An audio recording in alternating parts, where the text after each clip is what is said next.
All right, Ethereum hot spicy takes. Day number 2. Isn't that right, Billy? Or like, how many days are we on now? Technically three. We're calling it two. Oh, sorry. Sure Yeah. didn't count. No, it doesn't count. We'll just forget that even happened. So, hot All take right, number two. hot take number 2. We're gonna do this again. We're gonna see how far we get. I think we're gonna continue a little bit of what we talked about yesterday, which was the hack, because more news came out about that, and then we'll dive into ETH2. Question: how long should we introduce ourselves? Should we do it every round at the beginning, or should we like assume we're like the shit and people already know who we are? That's a good question. Maybe we just like say our names and then we say, "Hey, go look back at video 1 if you want introductions," or maybe we could put our brief bios in the description of the videos or something. Good call. We'll figure it out. All right, brief introductions. I'm Kames, still no longer at Consensus, but still a happy man. I'm Billy, still at Consensus, still a sad man. Oh, no. And yeah, please bear with us as we work through this. We have no idea what we're doing. We're just winging it. We basically sprung out of we're on this team called Rapid, and we would have these daily touch points that would spiral out of control, and we would just talk about everything we're probably going to talk about in these podcasts. And so Rapid no longer exists, and we kind of wanted to continue these conversations, and so here we are. Is that a good summary? That was a perfect summary. Still Rapid, best team to work on ever. Started by Billy. Amazing. Fantastic. Yeah, if people ask, we can give them some more details. All right, so we don't bore the people. Let's kind of jump into it. So yesterday we talked about the LendFMe hack, and what do you know? The LendFMe hacker got found out. So it looks like I believe the South Korea, basically hit up 1inch Exchange and were like, hey, can you give us your IP records? And lo and behold, the person who had hacked LendFMe did not use a proxy. And apparently, maybe police went to go knock on his door, which is quite impressive. I don't think that's ever happened in crypto. So what do you know? Yeah, pretty crazy. And so another lesson to be learned. We had some lessons for you yesterday, but this lesson is probably don't steal millions of dollars if you don't really if you don't know what you're doing, or just like use a proxy. I mean, basic hacker stuff. But yeah, again, Wild West means that there is not just bad guys. There's not just black hat hackers. There's also white hat hackers, and you will get discovered if you don't know what you're doing and don't cover your traces. So be careful out there. It's not just free money sitting on the table for you to grab. The police will come knocking on your door if you don't take the necessary precautions. That's true. And also, we're not advocating hacking, just to make that clear. Do not go hack smart contracts and use a proxy and hide yourself and steal funds from people. Because most of that money came from users, so it actually kind of sucks. But I think a better route, yeah. If you wanna prove your technical mettle, find these vulnerabilities, report them to the team that is responsible for the respective smart contracts, and then we can harden the network without needing to, disrupt the network or set us back a few days or months or years, depending on how big the vulnerability is. So that's totally true. But on the flip side of that, I think we should point out, so an article was put out by 1inch Exchange, and I really like that team. If you haven't checked out their exchange, it's totally awesome. They use gas tokens, and they have great pricing mechanisms. They find you the lowest price. But they actually found the hack in the Fulcrum one, which was the hack that occurred at ETH Denver. And apparently 12 hours or 16 hours before it happened, they had reported the bug. But what Fulcrum tried to do is say, hey, since you didn't email us and you reported it through a Telegram, you didn't actually follow the rules for the bug bounty, and we're not going to pay you the $5,000 for the bug bounty, which totally sucks too, because then that doesn't incentivize people to report bug bounties. So lesson learned, if you're going to do that, you better pay out your bug bounties if someone reports it. Yep. Okay, moving on. Moving on. So I got a quick question for you.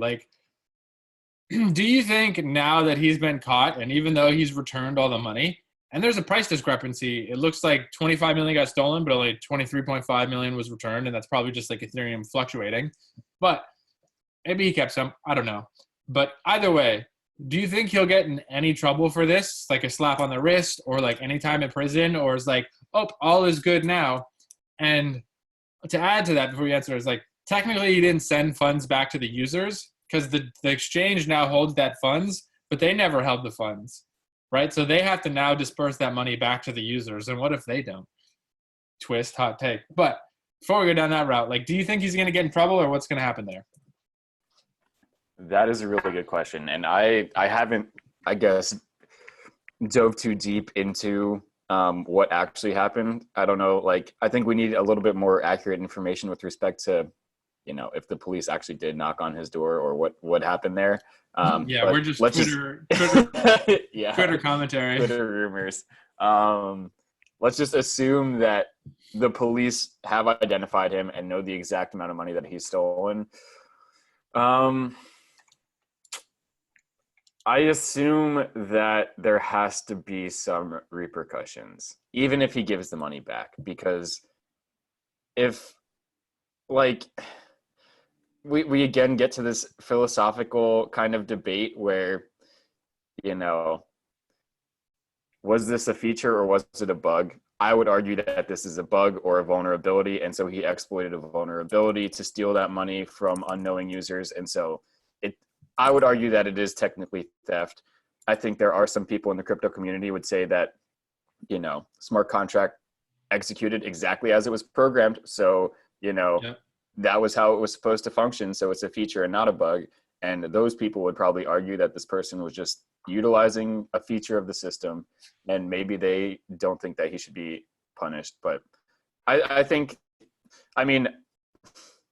personally think that it shouldn't be like a heavy sentence. I think he should get a bug bounty personally. But I think there does need to be some repercussions for the fact that he stole the money instead of reporting the bug to the appropriate parties. So I don't know. What's your thoughts, Kames? Yeah. I mean, it's funny because I see a couple of people asking the same question. Like, Julian from Arbitrage DAO, I mean, he's relatively well known. Like, he tweeted about this morning. Like, did the contract exactly as it should? And if it did, like, why should he get in trouble? I don't know. I have a bit of mixed feelings about this, because if I write a bug in my centralized server and someone exploits it in a way that I didn't intend, like, they still get in trouble. Like, it's not just like, oh, because my code is bad, you get to like hack my money. It's like, I still have private property rights. I still have ownership. And so I think the question begs is, like, if you deploy a smart contract, do you still own that? And if someone uses it in a way that you don't want, does that break the laws that like protect the Web2 servers? Like, how does that work? And so I think the only I personally, if you own the private keys that own that contract, it still feels like ownership. Like, I still own that, as opposed to if I give it away, then maybe that's a little different. But I don't see the distinction between running that on an Amazon server or running it on an Ethereum server. Like, why would it be any different if you exploit either one?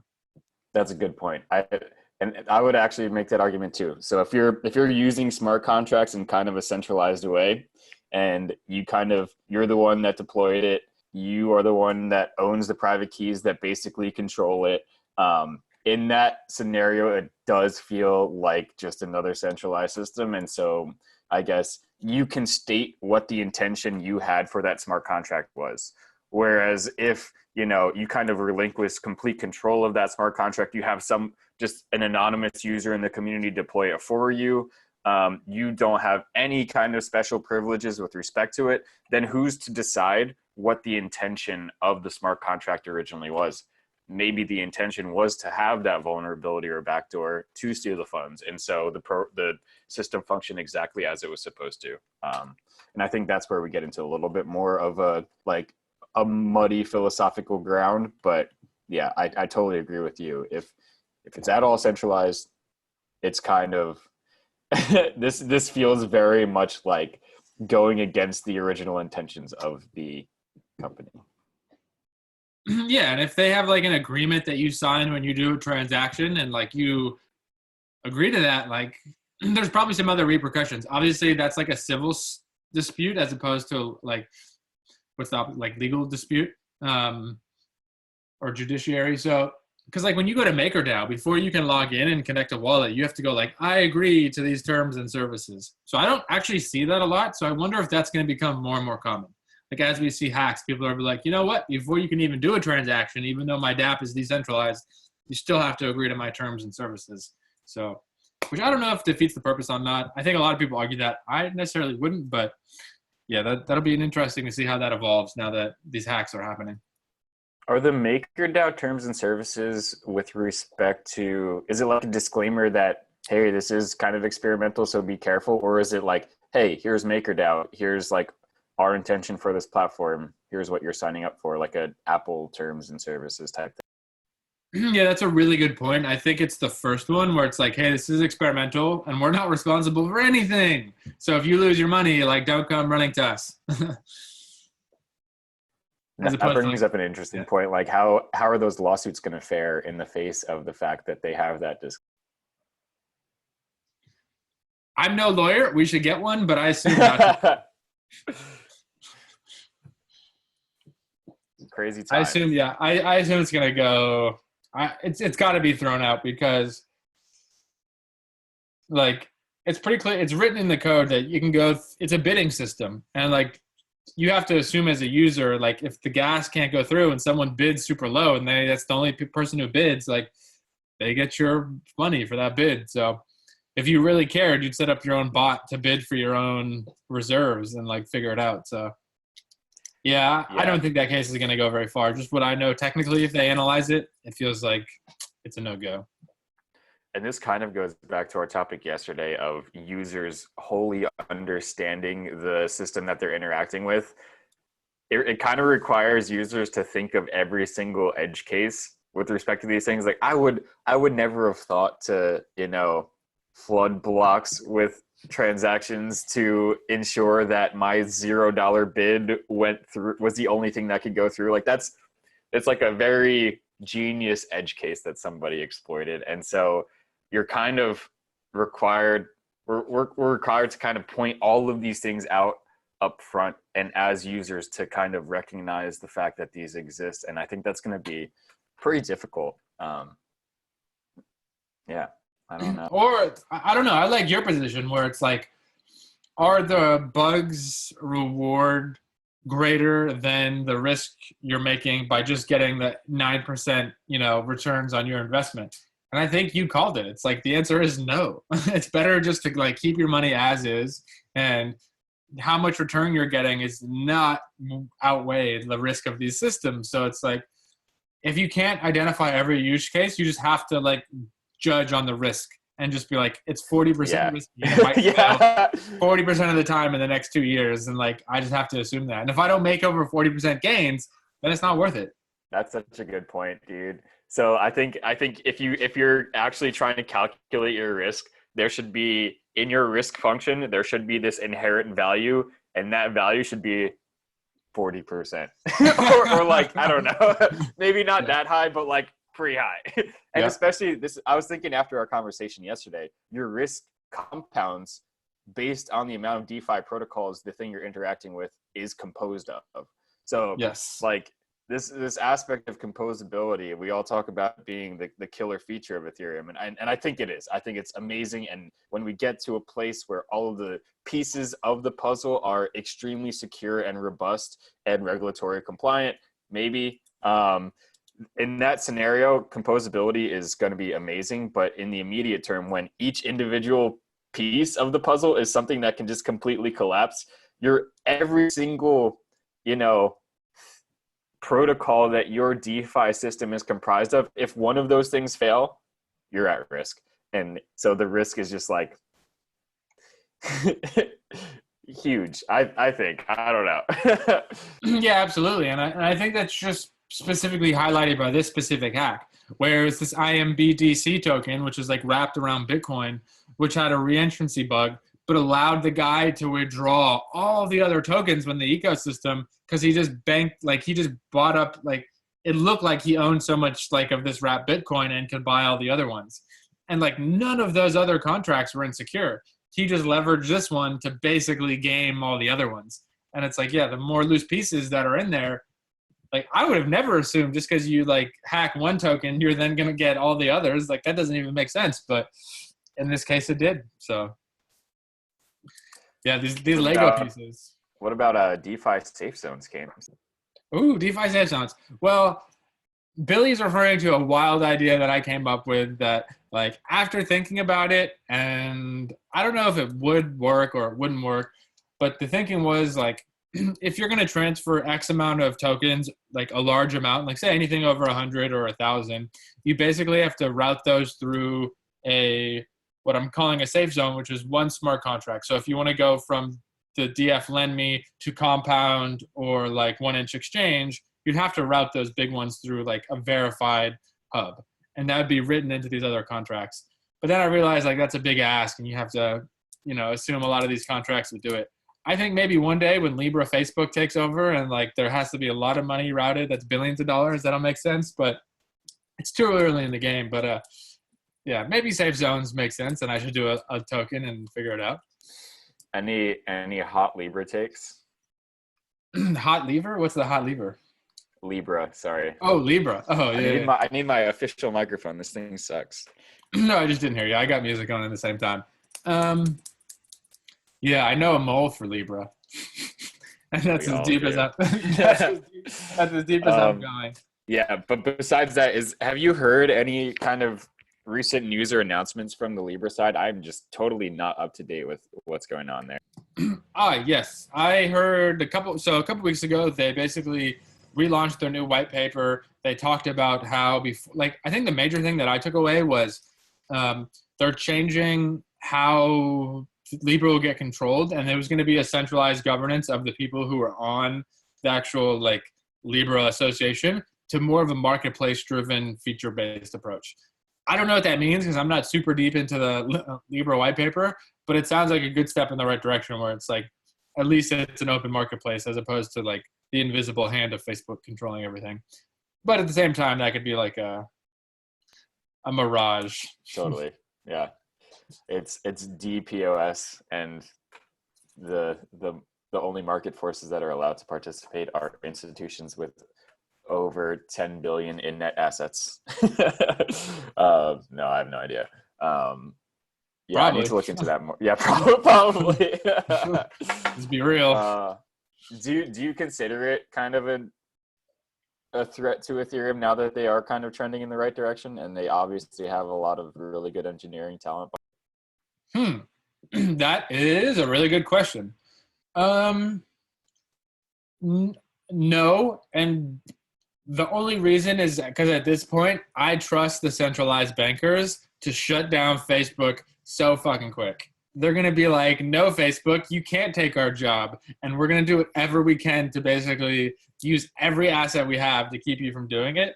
Whereas like Ethereum is way more chaotic, and you can't really trap down chaos and like random bits of technology. So as a chaos wolf, I firmly believe the chaos will like take over, and hopefully the central banks can't stop it, but they can stop Facebook. So my last hope is like the central banksters. What if? Which I never would have thought myself saying that. What if like all this is just like a crazy actual conspiracy, makes no sense at all. But I'm just going to throw it out there because this is spacey Ethereum takes, and I don't believe this at all. Disclaimer. But if like all of the non-central banks kind of like turn on the central banks, and like COVID and the impending financial system collapse is this black swan event that like puts them against each other, like banks versus central banks. It seems like right now they're kind of collaborating, and they probably will continue to happen. But like, what if they switch sides, and then all of like the consumer banks and business banks, they go on the side of Libra, and then it's Libra plus all like Wells Fargo and Charles Schwab versus central banks of the world. I don't know. I mean, that's totally plausible. But at that point, I feel like the tech would be open and the smaller banks would just like collaborate to make their own network without Libra and Facebook. Like at that point, it's like, why do I really need Libra and Facebook? Except they have access to all the users. So I don't know. This is a really tough one. But everyone also has a bank account too, so the banks have access to all these users as well. Yeah, but they don't like have apps. What I mean by that, like users that like want to transfer money. Where like Facebook has a marketplace, like they control like a digital marketplace. Where like a bank, you like just use them, but they don't have a service on top of the money. I mean, personally, I hope the credit unions come and join forces, and they're like, screw you, central bankers and JP Morgans and Charles Schwab's, and they're like, all the credit unions make a big DAO, and the DAO is the credit unions, and the banks work for the people again, which would be incredible. Should we start a credit union? Yes, and then we should sell it to Consensus. Deal. Done. Deal. Winning strategy. Cool. Do we want to talk about ETH2 stuff at all?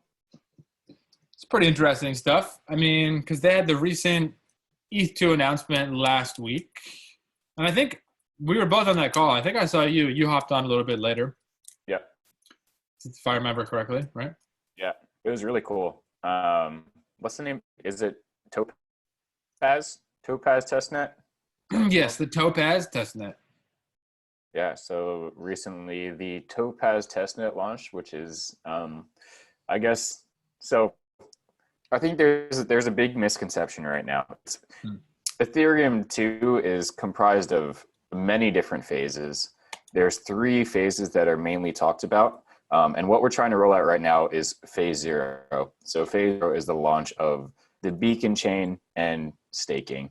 So you're going to transfer, I guess, ETH from the ETH1 chain, one-way deposit into this ETH2 chain, which is the beacon chain. And you can stake there and we'll get like finality through the staking mechanism, and it'll coexist with proof of work in the immediate term. That's correct, right, Kames? And so there's a lot more that is happening on the ETH2 front in addition to that, but those have like much later release dates. So this Topaz testnet is phase 0 ETH2, but it is a huge step and a huge milestone. And the launch party was pretty cool. There was a bunch of people watching, a bunch of people on the Zoom.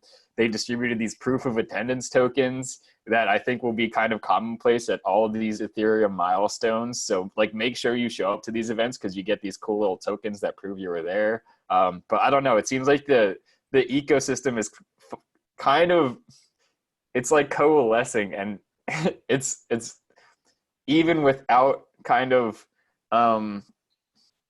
very apparent leadership, and like we're kind of proving that decentralization works. It's really cool to see all these teams collaborating on these different ETH2 clients and all coming together to release these networks. And I don't know, man, it's really exciting, and I'm really hopeful and optimistic, and I personally think that we are trending in the right direction and definitely on track to something really cool really shortly. What are your thoughts? Yep. I mean, I think you hit the most important topic, which was like this idea of decentralization seems to be working, right? Like we were just talking about Libra and like centralized, and it's something you can attack. But like with this decentralization, yeah, it's quite fascinating, because I remember the Goerli testnet being launched at ETH Berlin like 2 years ago. 2 years ago. And that main launch was simply to bring like parity together, which was launched by Polkadot or is managed by the Polkadot team or whatever, and then the Geth client. And they just wanted those to be on the same network, right? Because like Coven is just the parity one, and like Rinkeby is just the Geth one. So Goerli was like just an attempt to bring these two teams together, right? And so it started out just to like bring that. But now it's suddenly like that's where you stake your ETH2 tokens, you get your 32 ETH on Goerli, and suddenly you can become a validator. And it's like those never had, as far as I understand, like the intention to come together. But these two major pieces that are really important are suddenly now coming together and like collaborating in ways that like I didn't assume. Maybe the creator did, Afri, who was part of the team. He's a super smart dude. But like, yeah, it's so awesome to see these big chunks of work done by different teams, and they eventually come together. So I'm with you on that. It's super awesome to watch. Do you have any hot takes on when we might see Phase 0 mainnet launch? Because we are hot takes, so I guess we have to do some hot takes. I think the hottest take, and everyone who's kind of in the industry sees this as a cliche, but maybe people who are not people definitely get this. ETH2 is not coming as soon as people promise. So like it's been promised forever, and I think a couple big names have said like, okay, by the end of 2020, we're gonna have Eth2.0. It's gonna be mainnet, and like let's say that's even realistic, and like we get mainnet launched. I think it's going to take a really, really long time to get users over there and to get dApps over there. So even if everything went perfectly this year, like there's so much resources and assets on DeFi already in the ETH chain one, and there's a lot of users comfortable with that. And then you have to have all the wallets migrate, and then you have to do that. And then you have to have like developers learn this new paradigm. So I think there's an over-optimistic look on like, even if we do launch, even if it was tomorrow, it's going to take a lot of time for everyone else to catch up, because there doesn't seem to be a ton of education about like, okay, what happens when we launch, which is fair. Like no one really, it's super hard to do, but yeah, I think actually utilizing ETH2 is probably going to be a couple, let's say a year. I'll be optimistic myself. Yeah, I think that's super optimistic, actually. Yeah, it's very optimistic. My hot take is I would go out on a limb and say 100% Phase 0 mainnet end of this year. I'm pretty confident in that. Phase 1, maybe like probably 2021. Phase 2, maybe 2022.